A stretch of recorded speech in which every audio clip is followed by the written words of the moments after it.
भगत सिंह की फांसी से एक दिन पहले जेल के बंदी क्रांतिकारियों ने उन्हें एक खत पकड़ाया जिसमें लिखा था, सरदार, यदि आप फांसी से बचना चाहो तो बताओ, इन घड़ियों में भी शायद कुछ हो सके। इस खत के जवाब में भगत सिंह ने लिखा, जिंदा रहने की ख्वाहिश कुदरती तौर पर मुझ में भी होनी चाहिए।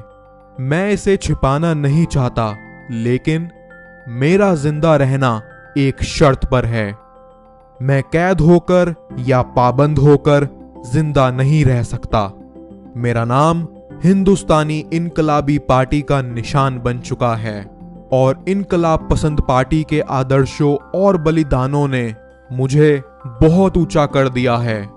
अगर मैं फांसी से बच गया तो इनकलाब का निशान मध्यम पड़ जाएगा या शायद मिट ही जाए, लेकिन मेरे दिलेराना ढंग से हंसते हंसते फांसी पाने की सूरत से हिंदुस्तानी माताएं अपने बच्चों के भगत सिंह बनने की आरजू किया करेंगी और देश की आजादी के लिए बलिदान होने वालों की तादाद इतनी बढ़ जाएगी कि इनकलाब को रोकना साम्राज्यवाद की तमाम शैतानी शक्तियों के बस की बात ना रहेगी। हाँ, एक विचार आज भी चुटकी लेता है। देश और इंसानियत के लिए जो कुछ हसरतें मेरे दिल में थी, उनका 1000वां हिस्सा भी मैं पूरा नहीं कर पाया।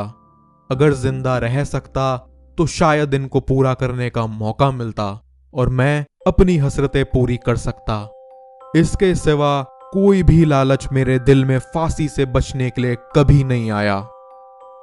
भगत सिंह एक ऐसे परिवार में पैदा हुए थे जो राष्ट्रवादी और देशभक्त था। एक अमीर परिवार से होने के बावजूद उनका दिल गरीबों पर हो रहे अत्याचार के लिए तड़पता था। भगत सिंह करीब 12 साल के थे जब जलियांवाला बाग में हत्या का कांड हुआ था। कहते हैं जब उन्हें इस कांड की जानकारी मिली, उस वक्त वो स्कूल में थे। वो उसी समय 12 मील पैदल चल के जलियांवाला बाग पहुंच गए। वहां पहुंच के भगत सिंह ने सबसे पहले ये किया कि खून से सनी हुई मिट्टी उठाई अपने हाथ में और एक शीशी में भर के घर ले आए। जब घर आए तो उनके भीतर बहुत बड़ा सन्नाटा बसा हुआ था। बहन ने पूछा, कहां से आए हो? तो कुछ नहीं बोल रहे थे। अच्छा, कुछ खाओगे? कुछ कहोगे? कुछ नहीं बोले भगत सिंह। अंत में फिर अपने आप ही बोले कि आओ तुम्हें एक चीज दिखाएं। और जिस शीशी में वो मिट्टी रखकर लाए थे, वो शीशी उन्होंने अपनी बहन को दिखाई और कहा, देखो, ये अपने देशवासियों के खून से सनी हुई मिट्टी है। 1923 में भगत सिंह ने कॉलेज ज्वाइन करा था, जहां अपने आसपास लोगों को अवेयर करने के लिए वो ड्रामा क्लब में पार्टिसिपेट करा करते थे।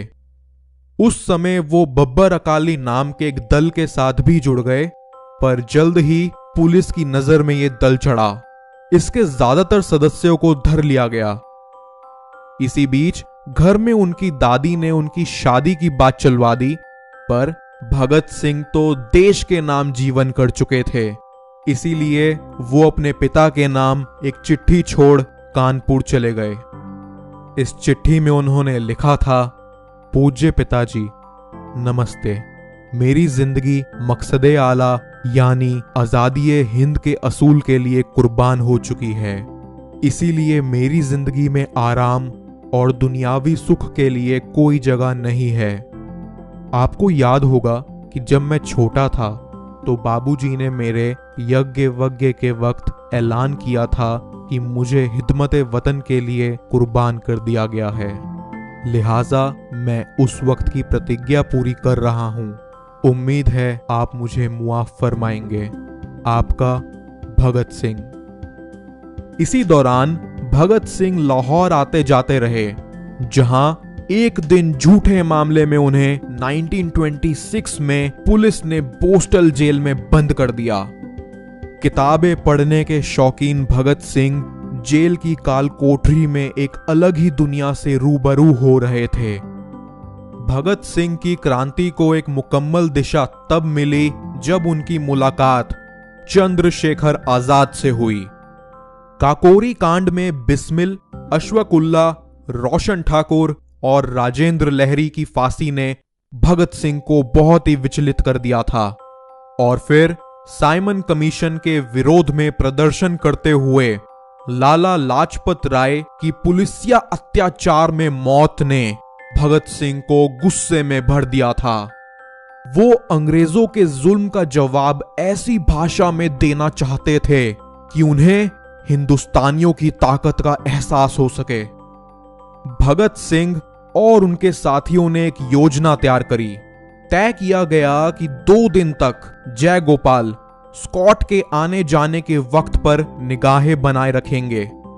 स्कॉट की हत्या का जिम्मा भगत सिंह और राजगुरु पर था। जय गोपाल ने स्कॉट को पहचानने में गलती कर दी। स्कॉट से पहले ही एएसपी सॉन्डर्स मोटरसाइकिल पर बैठकर मुख्यालय के गेट पर आया और जय गोपाल ने संकेत दे दिया। राजगुरु ने तुरंत सॉन्डर्स की गर्दन पर गोली ताक दी। मोटरसाइकिल समेत सॉन्डर्स वहीं ढेर हो गया। इसके बाद भगत सिंह ने 5 गोलियां सॉन्डर्स के सर में उतार दी ताकि काम अधूरा ना रह जाए। इस हत्याकांड से हड़कंप मच गया। अंग्रेजों के अंडर काम कर रही पुलिस पागल सी हो गई थी। झटपटाहट में हर तरफ छापा मारना शुरू कर दिया। बस स्टैंड, रेलवे स्टेशन, हर जगह तैनागी बढ़ा दी गई। लाहौर से बचकर निकलना लगभग नामुमकिन था। झेलम दिया लहरा बोल उठी, गजला दिया बहरा बोल उठी। झेलम दिया लहरा बोल उठी, गजला दिया बहरा बोल उठी। पिंडा विच उठी पुकारा जब खुद शहरा शहरा बोल उठी। पिंडा विच उठी पुकारा जब खुद शहरा शहरा बोल उठी। सोए मुल्क विच बलिदान दा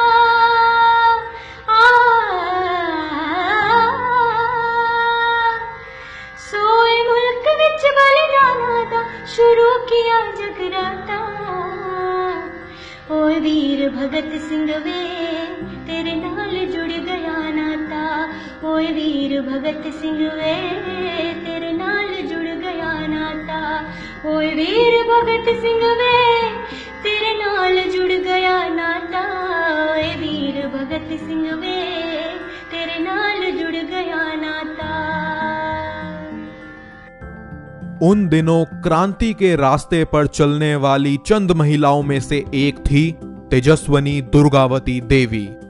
चंद्रशेखर आजाद फेस बदलने में माहिर थे। उन्होंने सोचा क्यों नहीं दुर्गा भाभी के साथ पति पत्नी के वेश में भगत सिंह लाहौर से बच निकले। इस काम में बहुत खतरा था। अगर भगत सिंह पहचाने जाते तो दुर्गा भाभी भी गोलियों के निशाने पर होती। लाहौर स्टेशन पर कोट पैंट पहने, तिरछी टोपी लगाए एक साहिब और साथ में खूब सजी धजी मेम स्टेशन पर पहुंचे। पुलिस वालों ने भी उन्हें देखकर सर झुकाया और सैल्यूट ठोका। साहब भगत सिंह और मेम साहिब दुर्गा भाभी फर्स्ट क्लास में और चपरासी बने राजगुरु सेकंड क्लास में सवार हुए और ट्रेन अमृतसर के लिए रवाना हो गई। भगत सिंह पुलिस की पकड़ से बहुत दूर निकल गए।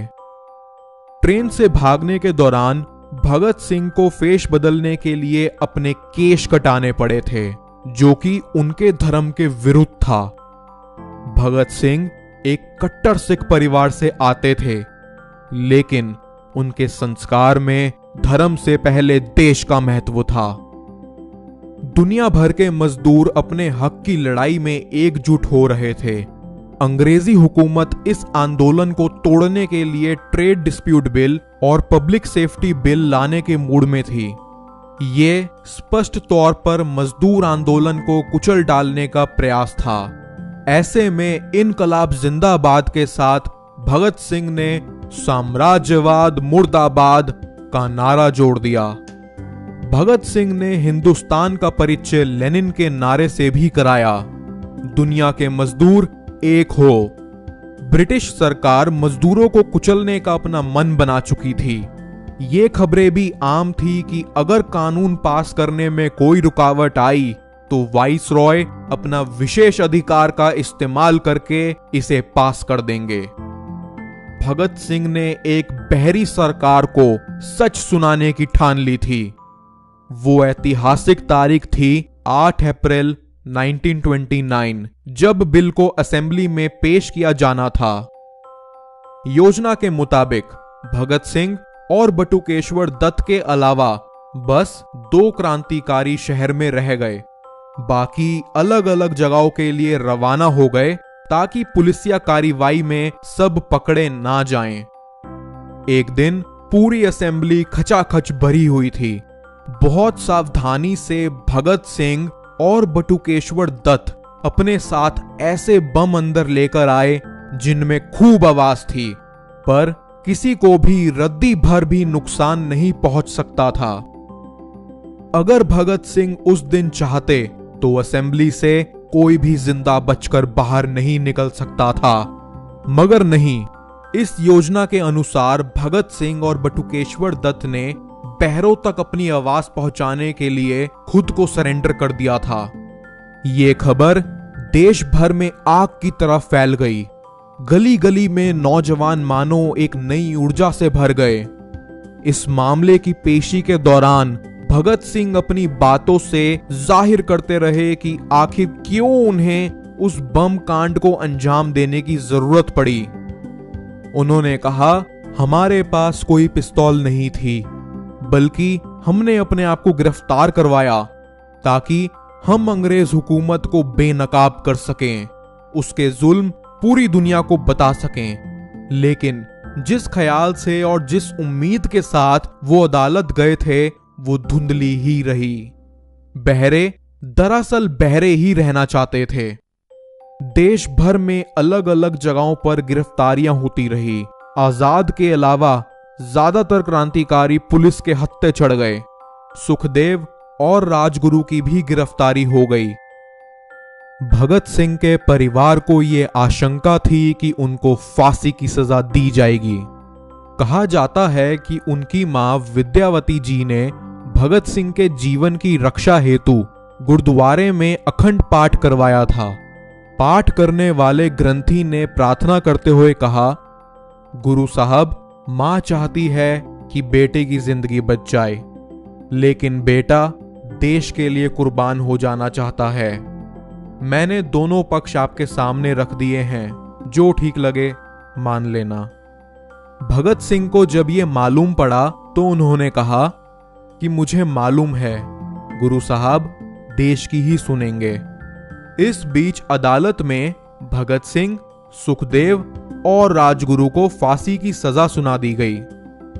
जब फांसी के लिए अदालत ने 24 मार्च 1931 की तारीख तय की तो भगत सिंह ने सरकार को एक पत्र लिखकर फांसी की जगह गोली से मौत देने की अपील की। जेल में रहने के दौरान भगत सिंह ने कैदियों की स्थिति बेहतर करने के लिए आंदोलन भी छेड़ा था। 2 महीने से ज्यादा वो भूख हड़ताल पर रहे और आखिरकार अंग्रेजों को उनकी बात माननी ही पड़ी। भगत सिंह को यकीन था कि उनकी कुर्बानी कई और भगत सिंह खड़ा करेगी और आने वाली पीढ़ी को प्रेरणा देगी। देश में बढ़ते आक्रोश को देख के अंग्रेजों ने उनकी फांसी का समय 11 घंटे घटा दिया, यानी अब अगली सुबह 6 बजे के बजाय उसी शाम 7 बजे उन्हें फांसी दी जाने वाली थी। जेल में बाकी कैदियों को एहसास तक नहीं था कि भगत सिंह, राजगुरु और सुखदेव को उसी वक्त फांसी पर चढ़ाए जा रहा है। लेकिन भारी भरकम जूतों की आवाज, जाने पहचाने गीतों ने उन्हें उनकी बंद कोठरियों में और बेचैन कर दिया। मौत की सजा से पहले भगत सिंह से उनकी आखिरी इच्छा पूछी गई। उन्होंने कहा, मैं एक बार अपने यारों को गले लगाना चाहता हूं। फिर उन्होंने रस्सी को कुछ ऐसे चूमा जैसे मृत्यु से पुरानी यारी हो और अपने गले में खुद ही अपनी मौत पहन ली। आंदोलन भड़कने के डर से जालिम अंग्रेजों ने पहले इनकी डेड बॉडी के टुकड़े टुकड़े कर दिए, फिर बोरियों में भर के पास ही फिरोजपुर की ओर ले गए। लोगों को जब इस सच का एहसास हुआ कि अंग्रेजों ने शहीदों के अंतिम संस्कार के नाम पर उनके साथ क्या खिलवाड़ किया है, कैसी हैवानियत दिखाई है, तो आंदोलन और तेज हो गया। इस खबर को बाहर के देशों में भी छाप दिया गया था, जिससे अंग्रेजी शासन की काफी थू-थू हुई थी। भगत सिंह ने अपने आखिरी खत में लिखा था, दुनिया से क्यों खफा रहें, आसमां से क्यों गिला करें, सारा जमाना दुश्मन सही, आओ मुकाबला करें। वंदे मातरम।